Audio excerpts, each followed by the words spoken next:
How you doing, Pipe Grunt? Taking part in Martian March Madness. This is the pipe you guys helped me out with the other day. It's my favorite Martian that I own. So far, so good. Inside, I'm smoking the blend I made just yesterday morning. It's a blend of John Aylesbury Dragon Flake and Tewksbury & Company's Hobbit Weed. I asked you guys to help me give a name to it the other day, so if you haven't checked out that video, please do. And if I can figure out how to do it, I will link it to this video. I remember a couple months ago, I saw a video Mutton Chop Piper put out where he recommended books that he liked to read while he was smoking. I figured I'd expand on that and maybe share with you some that I enjoy, and hopefully you guys can share back with me some that you enjoy. Mutton Chop Piper exclusively did fantasy, the fantasy genre. That's what he said he enjoys reading, so that's what he shared. I also enjoy it, and I got several of the ones that he showed I had read, but I did get a few ideas from him, and since have located those books and managed to read those as well. So thank you to him for that.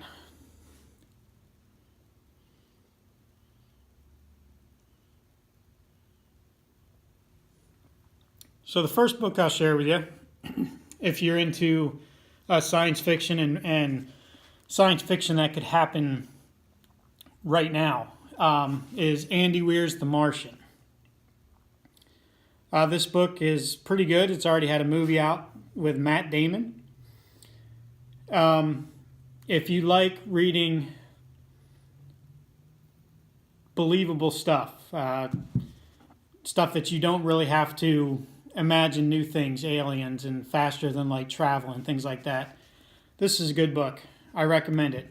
Andy Weir did a real fine job just having a small cast of characters. This book shows what one man can do as well as what the world can do if they decide to come together. There's just a little bit of what Andy Weir calls hand-wavy science fiction, the stuff that you can't really believe, but most of the science holds up in this. And I'm not going to tell you what that hand-wavy thing is, because if I don't ruin it for you, you might actually believe it's possible.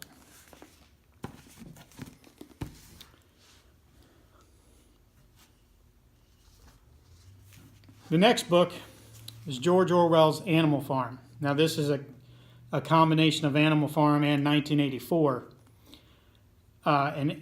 But Animal Farm is what I'm talking about today. If you haven't read Animal Farm, I don't know where you've been. This book has been around for quite a while.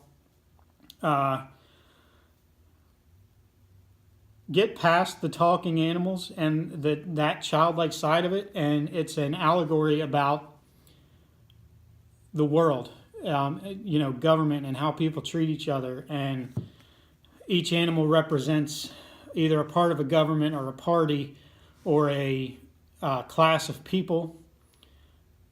It's really good, and I think that anywhere you are, this book can speak to you no matter what political party you are or what country you're in or anything like that. Very, very good stuff there.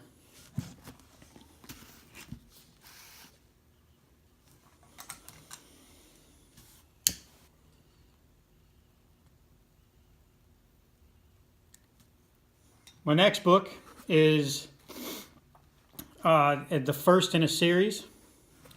It is David Eddings' The Pawn of Prophecy, which is the first book in the Belgariad. This is a fantasy book. It has a lot of the fantasy tropes in it.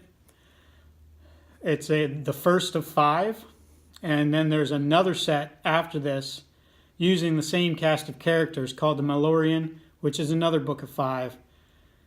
It's very good. I really enjoyed this one. I hope that you guys will too. If you haven't read it, I definitely recommend it. It's about a young boy who isn't who he thinks he is. His caretakers aren't who he thinks they are. Just, I'd recommend this book. The first book, it's the first book, but it really starts moving in books 2, 3, 4, and 5. Good stuff. If you're a Star Wars fan, which I've grown up with Star Wars, and I'm not talking about the prequels and the extended things and this and that and the other. I'm talking about the original 3, episodes 4, 5, and 6. This book is perfect. It's called Star Wars from a Certain Point of View. It has 40 or so different stories that arc A New Hope. So it arcs the first movie. And it's written from the point of view of minor characters throughout that movie. So like the first story in here is from Captain Antilles, who captained the ship that Leia was on in the very beginning when she gets captured by Vader. He's the one who's being choked out by Vader when, if this is a council ship, we're on a diplomatic mission, and Vader says, if this is a council ship, then where is the ambassador? And chokes him out and throws him against the wall. 40 stories here, very easy to read, very easy to sit down with a pipe and read 1 or 2 of them because they're short. Some of them are better than others. Some of them are just fluff, and some of them, can be very good. Star Wars from a Certain Point of View. And my last book today is James Clavell's Shogun. Now this book is not just an easy sit down and read. This is the first book in the Asian saga. It doesn't have the same characters throughout the books because it spans, let's see, this one is 1600 and it spans up to 1979. So it's Shogun, Taipan, Gaijin, King Rat, Noble House. This is a literary chess game. If you like intrigue and things like that, this is the one for you. It follows a English sea captain named Blackthorn who gets shipwrecked on the island of Japan. And he goes and he befriends a guy named Toranaga, who is working to become the pretty much second highest ranking person in Japan, and just their dealings day to day, and Blackthorn trying to learn the Japanese culture, and the the infighting that goes on between the different samurai and things like that, who are all trying to become the shogun.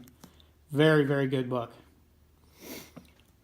Well, I thank you guys for listening, and I sure hope that you guys get something out of this if you decide to read any of these books, and I hope that you can give me a couple books that you've read that you really enjoyed while sitting down smoking a pipe.